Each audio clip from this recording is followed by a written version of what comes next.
முருகா போற்றி, கந்தா போற்றி, கடம்பா போற்றி. முருக பக்தர்கள் அனைவருக்கும் வணக்கம். இன்றைக்கி இந்த வீடியோ பதிவில் பங்குனி உத்திரத்தன்னைக்கு நம்ம என்ன செய்யலாம் அப்படிங்கிறத பற்றி தான் நம்ம பார்க்க போகிறோம். கோடி கடனையும் தீர்க்கும் முருகர் வழிபாடு. எப்பேற்பட்ட கடனாக இருந்தாலும், எப்பேற்பட்ட பிரச்சனையாக இருந்தாலும் முருகனுடைய வழிபாடு அதை ஒன்றும் இல்லாமல் ஆக்கிடும். நம்மளுக்கு எத்தனை பிரச்சனை வேணாலும் இருக்கலாம். உடல் பிரச்சனை இருக்கலாம், அல்லது மனதில் இருக்கக்கூடிய கவலைகள் இருக்கலாம், அல்லது பணப்பிரச்சனை இருக்கலாம், கடன் பிரச்சனை இருக்கலாம், உறவுகளால் பிரச்சனை இருக்கலாம். இப்படி ஒவ்வொருத்தருக்கும் ஒவ்வொரு விதமான பிரச்சனை இருக்கும். திருமணம் தடை இருக்கலாம், கல்வியில் பிரச்சனை இருக்கலாம். மனுஷருக்கு நம்ம இதில் தான் பிரச்சனை அப்படின்னு நம்ம சொல்லவே முடியாது. எது வேணாலும் இருக்கும்.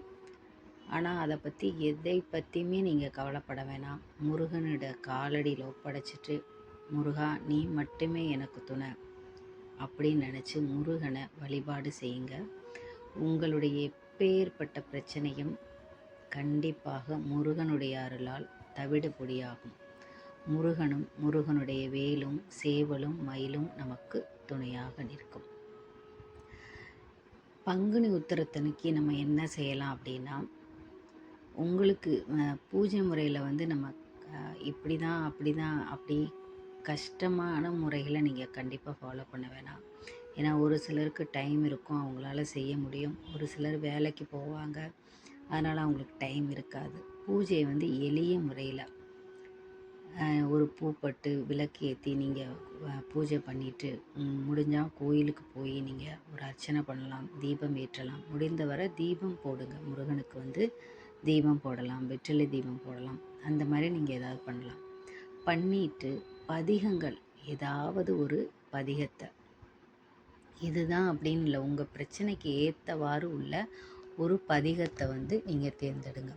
அப்படி இல்லை அப்படின்னா ஏதாவது ஒரு வரி மந்திரம், அதை நீங்கள் மனனம் செய்துட்டு மனதார சொல்லிக்கிட்டே இருக்கலாம். அதுவும் முடியல அப்படின்னா ஓம் சரவணபவ, ஓம் சரவணபவ மனசில் நீங்கள் எனி டைம் நீங்கள் எப்போ வேணாலும் சொல்லிகிட்டே இருக்கலாம். ஏன்னா நம்ம காலையில் வேலைக்கு போகிறவங்க கூட காலையில் எழுந்திரிச்சு குளித்து முடிச்சு தான் நம்ம கிளம்ப போகிறோம்.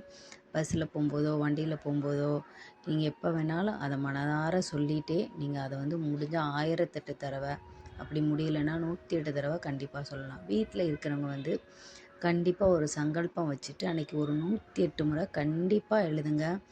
ஏன்னா நான் எத்தனையோ முறை இந்த ஓம் எனக்கு மனசு கஷ்டமாக இருக்கும் போதெல்லாம் இந்த ஓம் சரவணபவ நோட்டில் நான் எழுதிட்டே தான் இருப்பேன்.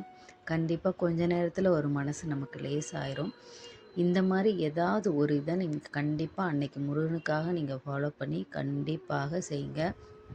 உங்களுடைய வேண்டுதல் எதுவாக இருந்தாலும் கண்டிப்பாக நிறைவேறும். அதில் எந்த மாற்றம் கிடையாது. நம்பிக்கை இல்லாமல் நீங்கள் கண்டிப்பாக செய்ய வேண்டாம். நம்பிக்கையோடு முருகன் நினச்சி, அப்பா முருகா நீ மட்டுமே எனக்கு துணை, இந்த உலகத்தில் உன்னை தவிர எனக்கு வேறு யாருமே இல்லை அப்படின்னு மனசார வேண்டிட்டு முருகனுடைய மந்திரங்களை நீங்கள் பாராயணம் பண்ணுங்கள். கண்டிப்பாக முருகனுடைய அருளால் உங்கள் வாழ்க்கையில் நல்லதே நடக்கும், நல்லது மட்டுமே நடக்கும்.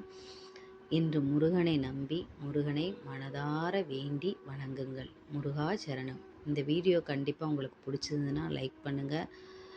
வீடியோவுக்கு ஒரு சப்ஸ்கிரைப் பண்ணிக்கோங்க. கமெண்டில் போய் ஓம் முருகா போற்றி அப்படின்னு டைப் பண்ணுங்கள்.